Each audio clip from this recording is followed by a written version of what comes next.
Sir जब आपने start किया था तो आपकी हम्बल बिगनिंग्स थी काफ़ी, तो उस वक्त भी आपको इफ़ नॉट वाई नॉट के प्रश्न से आपको फेस करना पड़ा, मगर आपने फ़ाइट बैक किया। मगर तब से आज तक अब मार्केट काफ़ी चेंज हो चुका है।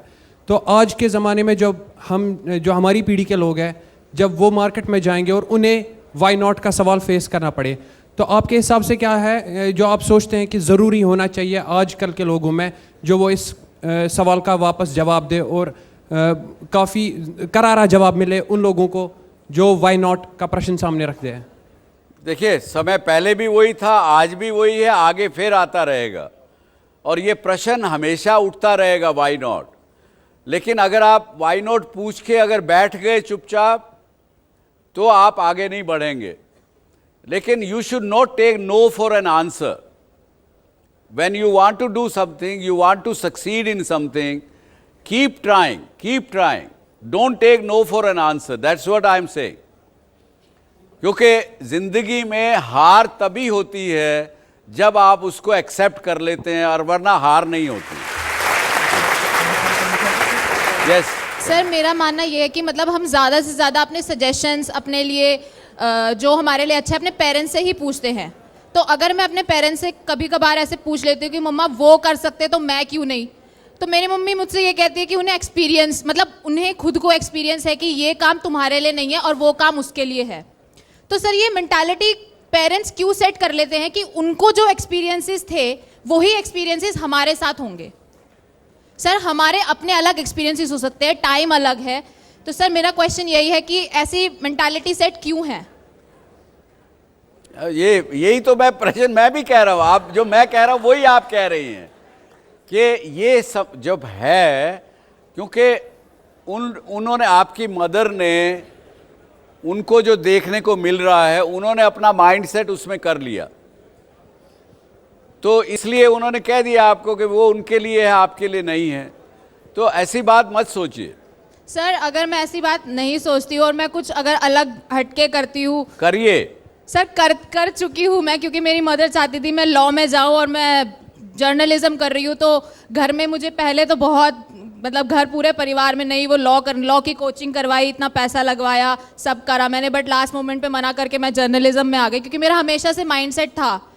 तो सर अभी भी मेरी मम्मी मेरे से सेटिस्फाइड है, she is proud of me कि मैं कुछ अलग कर रही हूँ। बट कभी कभी she calls me and she cries saying कि मैं चाहती थी कि तू लॉ करे, मैं तुझे उस लाल बत्ती की गाड़ी के साथ देखना चाहती थी। तो सर मेरे को अभी भी बिल्कुल समझ नहीं आता कि if she is proud of me तो फिर ये मेंटालिटी क्यों आ जाती है कि मैंने जब वाई नॉट पूछा तो ये मेरे को आंसर मिल गया क्योंकि हमें एक्सपीरियंस है। सर हमारे अपने एक्सपीरियंस भी हो सकते हैं। तो सर ऐसा हम क्या कर सकते हैं कि हम अपने पेरेंट्स को कन्विंस कर दे कि देखो जो मैं कर रही हूँ वो मेरे लिए अच्छा है, आप जो चाहते थे वो हो सकता था। आप एक बढ़िया जर्नलिस्ट बन के दिखाइए और उसके बाद एक और ऊंची लाइफ में आगे बढ़ के दिखाइए, आपकी मदर का भी सोचना बदल जाएगा। Yes you have to do that. Yes sir, definitely sir. Yes sir मेरा क्वेश्चन ये है कि कई बार कुछ लगातार असफलताएं होती है या कोई शारीरिक अक्षमता होती है, तो उसकी वजह से हमारे अंदर हीन भावना आ जाती है, उसको कैसे रिमूव करें सर? क्योंकि वो सफलता प्राप्त करने के लिए बहुत ज़रूरी है हीन भावना को रिमूव करना, उसके लिए मैं पूछना चाहूँगा। मैं तो हमेशा कहता हूँ, वेरी गुड क्वेश्चन। हीन भावना जब आती है वो इसलिए आती है कि आप हार मान चुके हैं किसी भी विषय को लेकर के। मैं बार बार यही कह रहा हूँ आपसे, और मेरे शो आप देखिए, अगर पुराने शो नहीं देखे हो आपने तो YouTube पे जाके देखिए।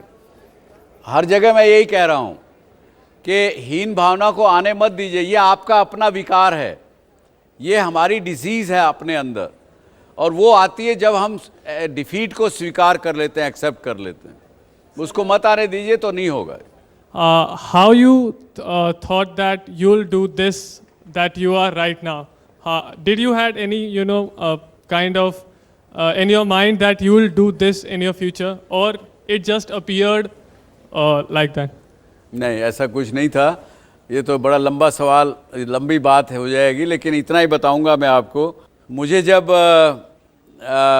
मेरे ग्रैंडफादर ने बुलवा लिया, स्टडी छुड़वा के, हॉस्टल में था मैं भी, तो जब उन्होंने वापस बुला लिया, उन्होंने कहा भैया अब तो ये तेरी फीस वीस और ख़र्चा बर्दाश्त करने की ताकत नहीं है, तो करीब उस समय में, ये बात मैं बता रहा हूँ आपको 1966 की, तो लगभग 300 रुपये महीना में खर्चे के लिए मैं मंगाता था घर से। तो उन्होंने कहा ये तेरे हमारे पास नहीं है, अब आप वापस आ जाओ। वापस आ गए। उस समय में मेरे सामने एक ही दिशा थी, एक ही ध्येय था, एक ही लक्ष्य था। वो था कि फैमिली के अंदर बिजनेस बंद हो चुका था, नुकसान लग चुका था, 5 लाख का कर्जा था। मेरे सामने केवल एक लक्ष्य था कि वो 5 लाख रुपए मुझे कमा करके वापस चुकाने हैं, जिसका कर्जा देना है। उस ध्येय से चला। वो जब ध्येय पूरा हो गया, उसके बाद नए से नए बेंचमार्क बनते रहे गए, लाइफ में आगे बढ़ते चले गए। पर एक टाइम में एक ही बात को दिमाग में रखिए, कामयाब अगर होना है तो, अगर आप किसी चीज़ पे चलने लगे हैं, आपको विश्वास रखिए सबसे पहले अपने आप पर, विश्वास के साथ आगे बढ़िए। पर ध्येय जो बनाया है आपने, उस ध्येय को जिए, drink it, sleep with it, live with it. You will always find success. That is all I can say. With that, I would say thank you very much once again. And it was a pleasure to be here at the lovely professional university. Hopefully, I'll see you again. Thank you very much. Bye-bye. अगर आप भी doctor Subhash Chandra show में भाग लेना चाहते हैं या कोई सवाल पूछना चाहते हैं तो हमें ईमेल करें। हमारा ईमेल आईडी है dsc@zmedia.slgroup.com या आप अपने सवाल हमें SMS भी कर सकते हैं। बस टाइप कीजिए DSC स्पेस अपना सवाल और भेज दीजिए 57575 पर।